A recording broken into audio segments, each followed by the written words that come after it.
지난주까지 성령이 오시기까지의 약속과 거기에 상응하는 사도들의 준비 작업에까지 사도들의 자세를 상고한 바 있습니다. 물론 거기에 일반적으로 알려져 있으면서도 성경적으로 올바르지 못한 부분들도 다시 정리를 하면서 이해를 한 바 있습니다.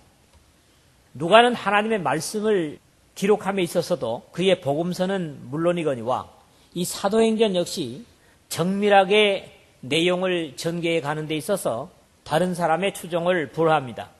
누가복음 1장이 예수 그리스도의 이 땅에 육신으로 오심에 준비된 모습이었다고 한다면 2장에서 드디어 예수 그리스도께서 탄생을 다루는 그런 내용처럼 이 사도행전 역시 1장에서 성령의 오심의 준비 작업으로 분위기를 먼저 말한 다음에 여기에 따른 추이로 성령의 오심이 약속대로 이루어짐을 기록함으로써 계획적이고 논리적인 그런 전개를 보게 됩니다. 예수 그리스도께서는 마지막 제자들과 만찬 석상에서부터 수없이 성령의 오심과 역할을 증거하신 바 있으셨습니다. 때문에 누가는 이 성령의 행전을 시작하면서 이런 일련의 사실들을 다시 환기시키고 있는 내용을 시작부터 기록을 했습니다. 그의 택하신 사도들에게 성령으로 명하시고 승천하신 날까지의 일을 기록하였노라 하는 1장 2절의 내용이 바로 그렇죠. 이 땅에 남겨두어 복음의 사역을 완성하기 위해서 사도들을 두시고 가시면서 볼지어다 내가 세상 끝날까지 너희와 항상 함께 있으리라 하시니라 하는 마태복음 28장 20절 약속은 결국 성령으로 함께 하실 것임에 대한 약속이었음이 분명합니다. 이제 이 약속을 받은 사도들은 이 약속이 이루어질 때까지 비록 하나님의 직접적인 성령의 지시는 아닐지라도 자신의 영광의 지위를 은 30에 팔고 비극으로 이 세상을 떠난 가룟 유다 대신에 제비 뽑아 마띠아를 얻으니 제가 11사도의 수에 가입하니라. 지난 1장 마지막 절이었죠. 26절이었는데요. 그렇게 언약의 순간을 기다리면서 모두가 한 곳에 모여 있었다. 그렇게 말씀을 하고 오늘 우리가 읽은 1절의 내용이 역시 거기에 연결되어지는 것으로 이해할 수가 있습니다.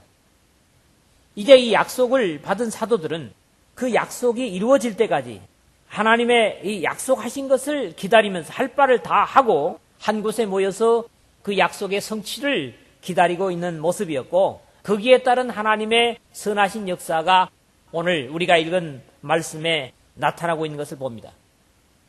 이 땅에 성령의 오심은 분명 우리 사람들의 이성적인 관점에서 볼 때 술 취한 사람들의 모습으로 오해되었지만은 이 성령의 충만함 없이는 이 역사의 마지막까지 그리고 땅 끝까지 복음을 들고 달리는 것은 불가능할 것이다. 그런 말씀을 1장 8절에서 생각한 바 있습니다. 이제 예수 그리스도의 한 번 드림으로 완성된 제사는 그 동일한 주님의 말씀과 함께 인간의 모든 생각과 판단을 밀쳐두고 하나님의 구원을 위한 희생과 부활의 증인으로 주님 오실 때까지 복음의 도구로서 역할을 감당해야만 할 것입니다. 오늘의 말씀은 주님의 약속대로 성령의 충만을 받은 그런 자들과 반대로 겉으로 그 모습을 보면서 놀라는 두 가지 또 다른 모습을 교차적으로 보게 됩니다. 과연 하나님의 구원의 역사를 경험하는 나는 오늘 어떤 자세로 이 역사를 받아들이는가? 이 말씀을 여러분 들으면서 각자가 자신들 속에 정리할 수 있기를 바랍니다. 먼저 1절에서 4절의 내용을 보겠는데요. 성령의 오심의 모습을 구체적으로 기록한 부분입니다. 제비 뽑아 마띠아를 얻으니 제가 11사도의 수에 가입하니라. 앞장 1장 26절에 이어서 오순절날이 이미 이름에 저희가 다 같이 한 곳에 모였더니 라고 연이은 말씀이 오늘 첫 절에 자연스럽게 전개되어집니다. 오순절이 뭐냐 하면요. 열이 5번 겹치는 그걸 얘기하는 겁니다. 우리말이죠 이게. 유대인들의 중요한 절기 가운데 하나입니다. 장막절과 함께 성전에 모이는 그런 절기였고 첫 곡식을 하나님께 드리는 절기라 해서 초실절 또는 보리의 첫 곡식을 드리기 때문에 맥추절 또는 77절이라고도 합니다. 출애굽기 34장 22절을 참고하시기 바랍니다. 6월절 둘째 날에서 계산해서 50일이 된다고 하는 데서 우리말로 오순절이다, 이렇게 표현을 하고 있는 것이죠. 신명기 16장 16절에 보면 너희 중 모든 남자는 1년 3차 곧 무교절과 칠칠절과 초막절에 내 하나님 여호와의 택하신 곳에서 여호와께 보이되 공수로 여호와께 보이지 말고, 남자들이면 1년에 3차 성전에 올라가야 되는 의무적인 조항을 말씀하는데 계명으로 성전에 모이게 한 절기이고, 날을 계산하면 오순절은 언제나 주님의 날입니다. 이 내용은 레위기 23장 15절에서 16절을 보면 확인하게 되는데, 안식일 이튿날 곧 너희가 요제로 단을 가져온 날부터 세어서 7안식일의 수요를 채우고 제7안식일 이튿날까지 합 50일을 계수하여 새 소제를 여호와께 드리되, 그랬다고요. 여기 보니까 제7안식일 이튿날까지 합 50일이라는 거예요. 일곱째 안식일 이튿날이니까 뭐예요? 주님의 날이죠. 먼저 이 첫 단락의 내용들을 제 자신도 완벽하게 설명하거나 이해할 수 없는 신비의 사건임을 우리가 먼저 인정해야만 될 것 같습니다. 여기 저희가 다 한 곳에 모였더니 라는 내용이 사도를 보선하는 120명가량의 사람들인지 아니면 사도들을 말함인지는 분명하지 않습니다. 그러나 나중에 나타나는 사람들의 반응과 사도들의 자세를 볼 때 12사도들이라는 이해가 더 고수력을 갖습니다. 물론 사도들이 대표격이기 때문에 그럴 것이라는 생각도 가능하겠지만은 예수님께서 분명히 사도들과 같이 모여서 성령에 보내실 것을 사도들에게 약속하셨습니다. 그 부분을 이미 우리가 앞에서도 봤는데요. 사도와 같이 모이사 저희에게 분부하여 가라사대 예루살렘을 떠나지 말고 내게 들은 바 아버지의 약속하신 것을 기다리라. 1장 4절에서 그랬죠. 또 이 사건을 목격하고 있는 사람들이 말하기를 다 놀라 기여겨 이르되 보라, 이 말하는 사람이 다 갈릴리 사람이 아니냐. 7절에 그런 반응에서도 나타납니다. 앞서 다락에서 함께 기도하던 여인들만 해도 갈릴리 출신이 아닌 사람들도 있었을 것이기 때문이죠. 또 나중에 이 상황을 설명하는 사도들의 모습에서도 그렇습니다. 베드로가 11사도와 같이 서서 소리를 높여 가로되 2장 14절 11사도와 함께 이 상황을 설명하고 있다고 하는 그런 내용이죠. 호련히 하늘로서 급하고 강한 바람 같은 소리가 있어 저희 앉은 온 집에 가득하여 2절에 그랬거든요. 구약 성경에서도 하나님의 임재의 모습들에서 그룹을 타고 나르시며 바람 날개 위에 나타나셨도다. 사무엘하 22장 11절 하고요. 구름으로 자기 수레를 삼으시고 바람 날개로 다니시며 바람으로 자기 사자를 삼으시며 화염으로 자기 사역자를 삼으시며 시편 104편 3절 4절에 역시 바람 날개로 다니신다. 또 바람으로 자기 사자를 삼으신다. 그런 표현들을 우리가 읽을 수가 있습니다. 예수님께서 니고데모에게 바람이 임의로 불매 내가 그 소리를 들어도 어디서 오며 어디로 가는지 알지 못하나니 성령으로 난 사람은 다 이러하니라. 요한복음 3장 8절에서 그렇게 말씀을 하신 것처럼 성령이라는 말로 번역된 푸뉴마입니다마는 물론 구약에서는 루하라는 영어로 번역되기도 하는 말씀입니다. 바람 또는 호흡 등등과 같은 낱말로 신구약에서 함께 번역되고 있습니다. 그러나 분명한 것은 성령은 바람 자체는 아닙니다. 바람은 보이지 않는 것이지만 바람이 지나면 반드시 어떤 현상을 만드는 것처럼 성령은 눈으로 뵐 수 없는 분이지만 성령의 지배를 받는 사람은 성령은 볼 수 없지만 그 사람의 행동과 삶에서 성령의 역사를 보게 된다는 겁니다. 그 다음에 3절을 보면 불의 혀같이 갈라지는 것이 저희에게 보여 각 사람 위에 임하여 있더니 그랬죠. 이것은 성령의 임하는 모습의 시각적인 묘사였습니다. 구약 성경에서 하나님께서 불 가운데 임하시는 모습이 나타나기도 합니다. 시내산의 연기가 자욱하니 여호와께서 불 가운데서 거기 강림하심이라. 출애굽기 19장 18절 상반절에 그랬고요. 또 불은 사죄의 도구로도 언급이 되죠. 이사야서 6장 6절에서 7절을 보니까 이런 내용들을 우리가 확인할 수가 있고요. 그의 임하는 날을 누가 능히 당하며 그의 나타나는 때에 누가 능히 서리요. 그는 금을 연단하는 자의 불과 표백하는 자의 잿물과 같을 것이라. 말라기서 3장 2절에서는 정결의 역사로 불을 묘사하기도 합니다. 그런가 하면 심판의 도구로도 불은 묘사되는데요. 내 하나님 여호와는 소멸하는 불이시요 질투하는 하나님이시라. 신명기 4장 24절에 그렇게 말씀하고 있고요. 마태복음 3장 11절 12절에서도 세례 요한을 통해서 심판받을 대상들에게 손에 키를 들고 알곡은 모아서 곳간에 들이고 쭉정이는 꺼지지 않는 불에 태울 것이라고 하는 의미로 묘사되는 것을 봅니다. 그러나 역시 성령은 불은 아니십니다. 오늘 본문의 묘사는 분명히 사람이 표현할 수 있는 가장 이해하기 쉬운 묘사였을 겁니다. 그래서 들리는 소리, 보이는 모습을 표현 가능한 대로 다만 묘사했을 뿐이라는 거지요. 불의 혀같이 갈라지는 것이 저희에게 보여. 그러므로 성령을 불이라고 묘사하는 것은 한계가 있습니다. 이렇게 귀로 들을 수 있는 소리와 눈으로 볼 수 있는 모습으로 임하신 성령의 결과는 저희가 다 성령의 충만함을 받고 성령이 말하게 하심을 따라 다른 방언으로 말하기를 시작하니라. 4절에 그랬습니다. 이것은 이미 승천하시기 전에 예수님께서 사도들에게 예언하셨던 사실이죠. 믿는 자들에게는 이런 표적이 따르니 곧 저희가 내 이름으로 귀신을 쫓아내며 새 방언을 말하며, 마가복음 16장 17절에서 볼 수가 있고요. 저희가 다 성령의 충만함을 받고, 이것은 넘치도록 채워짐을 의미하며 거꾸로 말하면 완전히 잠겨있는 상태를 의미합니다. 성령에 푹 잠겨있는 그런 의미라는 거죠. 그리고 성령이 말하게 하심을 따라 했는데 이들의 행동을 자신들의 의지나 생각이 아니라 성령이 이끄셨다는 그런 의미입니다.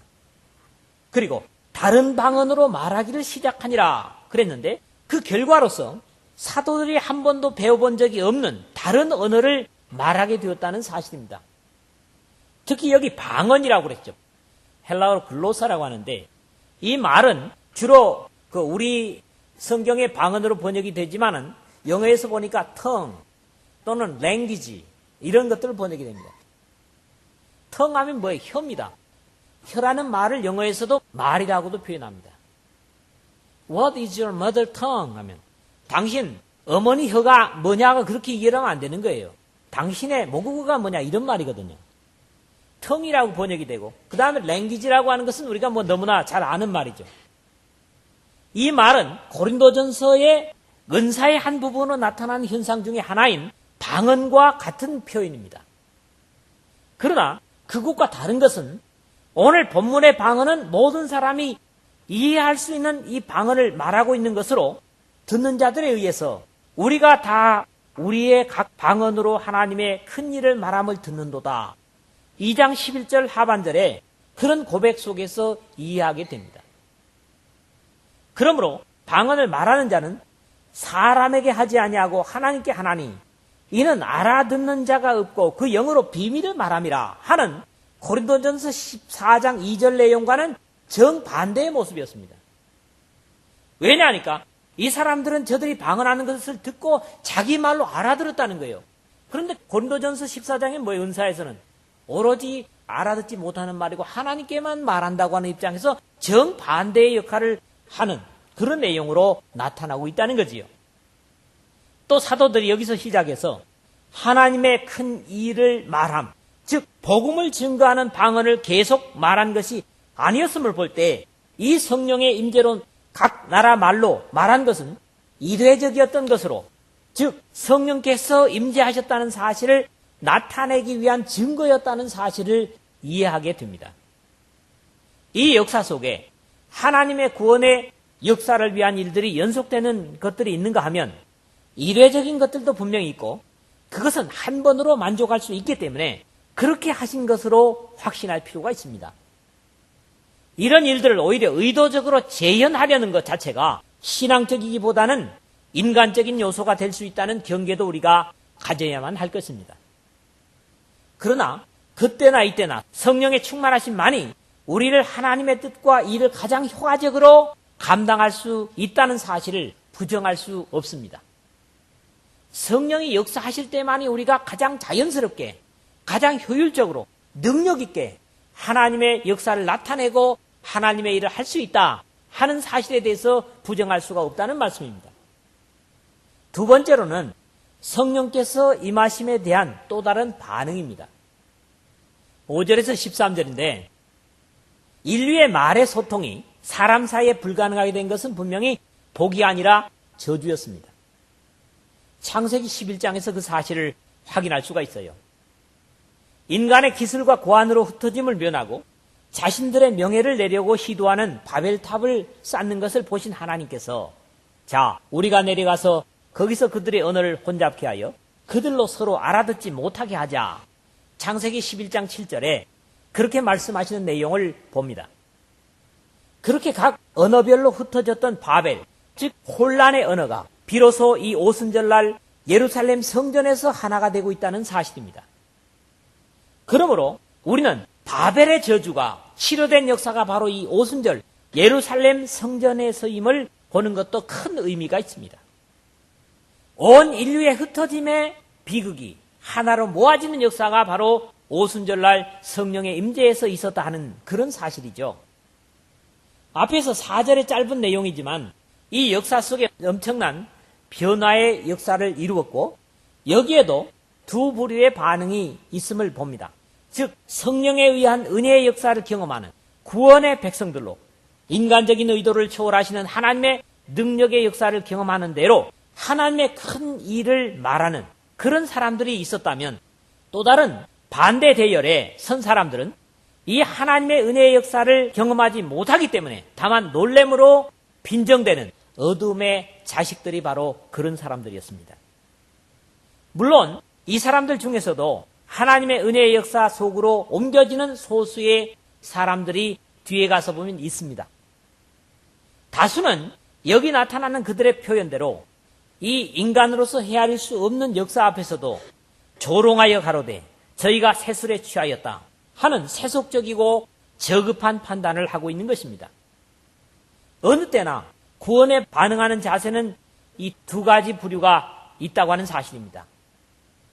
이제 이 부분을 두 부분으로 나누겠는데 먼저는 그 반대, 즉 사도들에게 약속한 성령의 임재를 경험하지 못하고 그것을 바라보는 그런 사람들의 반응을 우리가 5절에서 8절 그리고 12절에서 13절에 보고요. 그 사이에는 어떻습니까? 그 사람들의 출처를 뒷부분에서 보도록 하겠습니다. 그때에 경건한 유대인이 천하 각국으로부터 와서 예루살렘에 우거하더니 5절에 그랬죠.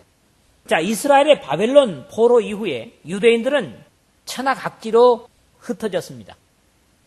이 사람들이 율법에 명한 대로 3대 절기 때면 고향에 대한 향수와 함께 예루살렘으로 모여든 것으로 이해할 수가 있습니다. 이런 사람들을 가리켜 경건한 유대인들이라고 표현을 하고 있는데 여기에 경건한이라는 말은 예배를 잘 드리는 그런 경건이라는 말과는 좀 차이가 있는 말입니다. 율라베스 그런 말이에요. 그래서 그 의미를 따진다고 하면 용이 주도한, 용이 주도한다는 말이 무슨 말이냐면 꼼꼼하다는 말입니다. 또는 종교적으로 경건한 그런 말입니다. 그러나 우리가 신앙적으로 경건을 얘기할 때는 뭐라고 합니까? 유세베이야. 하나님을 잘 예배하는 그런 의미입니다. 이런 의미와는 다른 것이죠. 지극히 종교적인 사람들이라고 하는 말을 바로 여기서 경건한 유대인들이라고 표현을 한 것을 우리가 이해하게 됩니다. 물론 이 종교적인 사람들이 바르게 변화를 받으면 하나님을 잘 예배하는 경건한 사람이 되기도 합니다.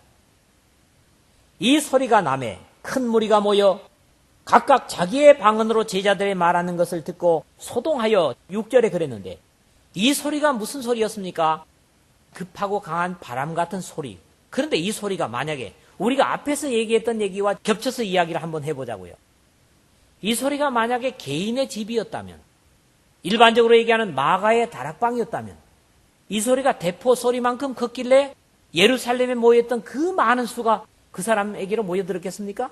그러나 이 소리가 성전에서 하나님의 성령의 임재의 소리를 사람들이 봤다면 거기에 많은 사람들이 모여 있었기 때문에 자연적인 현상으로 우리가 이해를 할 수 있다고 하는 것이죠. 이들은 모르긴 해도 이 오순절을 지키기 위해서 매년 천하 각국으로부터 많은 비용을 들여서 모여든 사람들일 것입니다. 이들은 난생 처음 대하는 신기한 현상을 듣고 보면서 소동케 됩니다. 먼저는 저들의 심령의 소요를 일으켰고 행동도 부자연스러운 반응을 보이게 되었습니다. 자신들의 난 곳의 사람들이 아닌 사람들이 자신들의 언어로 말하는 것이 감사할 이유이고 그것이 특히 하나님의 놀라운 구원의 역사를 증거한다고 하는 사실에서 말이죠. 그런 상황인데도 저들은 오히려 혼란케 됨을 보인 바벨의 후손들이었음을 여실히 보여주고 있는 것입니다. 연이어 이 사람들의 반응을 다 놀라 기이 여겨 7절 상반절에 그랬고요. 다 놀라며 의혹하여 12절 상반절에도 그랬습니다. 하나님의 놀라운 구원의 역사는 언제나 그것을 접하는 사람들에게 놀람을 줍니다. 그것이 당사자들이 됐든지 아니면 그 구원을 누리는 사람들을 보는 사람들이 됐든지 놀람을 준다는 것이죠. 그러나 그 놀람에 대한 반응이 중요합니다. 다 놀라며 의혹하여 서로 가로되 이 어찐 일이냐 하며 이 도대체 어찌 된 일이냐? 세상에 이런 일이 있을 수 있단 말인가? 그렇다면 이 일이 사람들에게서 난 것이 아님을 알았어야 했습니다. 그러나 심지어 저들은 또 어떤 이들은 조롱하여 가로되 저희가 세술에 취하였다 하더라.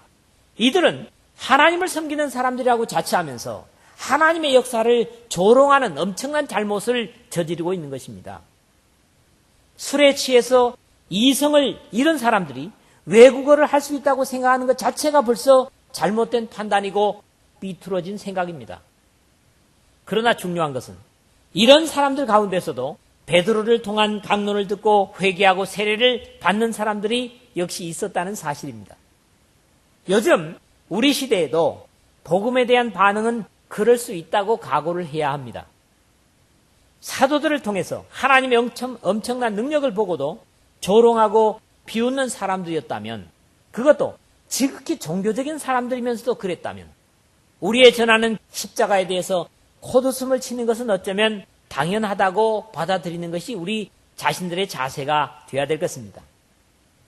주님께서 예언하시기를 때가 이르면 물은 너희를 죽이는 자가 생각하기를 이것이 하나님을 섬기는 예라 하리라. 요한복음 16장 2절에 예수님께서 그렇게 말씀까지 하셨고요. 사람들은 천차만별일 수 있습니다. 오늘 저를 통한 말씀을 듣는 사람도 아마 천차만별일 것입니다. 사람들은 구원 얻을 소식을 전하고 하나님의 귀한 역사를 선포한다고 할지라도 거기에 각자 다른 반응을 보이지만 우리가 믿음으로 하나님의 약속에 응답하기만 한다면 하나님은 한 가지 반응만을 우리에게 주실 거라는 거죠. 그게 무슨 반응이라고요? 복주심의 반응. 그 다음에 두 번째로 보는 것은 사람들이 온 곳을 언급하고 있죠. 우리는 바데인과 메데인과 엘람인과 또 메소포타미아, 유대와 가바도기아, 본도와 아시아, 부르기아와 밤빌리아, 애국과 및 구레네에 가까운 리비아, 여러 지방에 사는 사람들과 로마로부터 온 나그네 곧 유대인과 유대교에 들어온 사람들과 그레데인과 아라비아인들이라 우리가 다 우리의 각 방언으로 하나님의 큰 일을 말함을 듣는도다 하고 그랬거든요. 말하는 사도들은 12이었습니다. 그 말을 들은 오순절을 지키기 위해서 예루살렘에 와 있는 사람들은 자신들이 언급하는 내용대로라면 15개국, 15개국의 사람들이 모여 있었습니다. 우리는 이 상황을 정확하게 설명할 방법이 없습니다. 각 사도들이 외국어 한 가지씩을 함께 말했다고 생각을 해봅시다. 12사도가 함께 말하면 듣는 사람들은 웅성거림 외에는 어떤 의미도 듣지 못할 것입니다. 여러분 연상이 되지 않아요? 이 사도들 12사람이 다 다른 말을 하고 있다면 그 중에 한 가지도 가려들을 수가 없을 거라는 거죠. 그러나 분명한 것은 저들의 말을 빌리자면 우리가 다 우리의 각 방언으로 하나님의 큰일 말함을 듣는도다 라는 고백입니다. 하나님의 큰일 말함을 듣는 것, 이게 뭡니까? 가장 중요한 포인트입니다. 그 큰일 말함이 어떤 내용인지도 표현이 없습니다. 예수님이 당신들을 위해서 십자가에 죽으셨습니다, 이런 내용일 수도 있을 것입니다. 그러나 하나님의 큰일 말함이 어떤 내용인지는 여기에 언급하고 있지 않기 때문에 저도 그 내용은 여러분들에게 말씀드릴 수가 없습니다. 이 상황은 어떤 방도로든지 하여튼 하나님께서 하신 역사 외에는 우리가 이해할 방법이 없다. 주님 앞에 우리가 최종적으로 갔을 때 여러분들이 물어보십시오. 그때 사도들이 15국에서 온 사람들에게 어떤 말을 했습니까? 아마 하나님께서는 알고 계실 겁니다. 그러나 성경에 언급이 없기 때문에 분명한 것은 우리가 이해할 수 없다는 거죠. 그러나 무질서 속에 질서를 만드셨던 하나님이기 때문에 땅이 혼돈하고 공허하며 흑암이 깊음 위에 있고 하나님의 신은 수면에 운행하시니라. 하나님이 가라사대 빛이 있으라 하심에 빛이 있었고, 창세기 1장 2절 3절을 보십시오. 혼란 속에 질서를 창조하시는 하나님을 본다는 거죠. 이 소란 속에서도 분명한 것은 우리가 다 우리의 각 방언으로 하나님의 큰일 말함을 듣는도다 라는 고백입니다. 믿음의 사람들의 선언 앞에, 교회의 사람들의 행동 앞에, 그리스도인들의 말 앞에 모든 사람들은 이런 고백을 드릴 수 있어야 됩니다. 이것은 다른 사람들이 아니라 바로 우리들 앞에 있는 사람들도 마찬가지로 이런 고백을 들을 수 있어야 된다는 거죠. 저들이 하나님의 큰일 말함을 우리가 듣는다. 하나님의 구원의 역사를 우리가 너희들을 통해서 본다. 이런 반응을 우리 믿음의 사람들의 삶 속에서 이끌어낼 수 있어야 된다는 거죠. 이게 바로 하나님의 성령이 사도들을 통해서 저들에게 하신 역사였다는 겁니다. 말씀을 맺습니다. 이 땅에 오셔서 바벨이라는 거역으로 인한 무질서의 혼란의 세계에 오염되지 않은 하나님의 형상으로 오셔서 십자가를 짐으로 죄의 무질서와 혼란을 치유하시고, 이제 이 혼란의 역사 위에 성령으로 통하여 광명의 빛으로 오신 주님이시고, 이 역사를 통하여 이 죄악의 동산, 죽음의 동산에 하나님의 순전한 구원의 진리를 들을 수 있는 하나님의 나라, 교회를 세우신 것입니다. 하나님의 약속은 사도들에게 조금도 어긋남이 없이 이루어졌습니다. 과거에 그러신 하나님이시라면 오늘도 그리고 미래에도 여전히 그러실 것이라고 믿습니다. 다만 중요한 것은 하나님의 약속에 반응하는 우리의 자세입니다. 믿음으로 감격으로 순종하는 자들에게는 엄청난 복과 감격이 함께 할 것이고, 나타난 결과에도 비웃는 자들에게는 진노만이 예비될 뿐입니다. 오늘도 동일하게 복음을 맡은 우리들은 성령의 충만함을 구하라 약속하셨으므로 약속대로 성령의 충만을 받고 이 혼란의 역사 속에 하나님의 진리를 사람들에게 하나님의 큰일 말함을 듣게 하는 그런 우리의 귀중한 역할을 성령과 더불어 감당하는 저와 여러분 되시기를 주의 이름으로 부탁을 드립니다.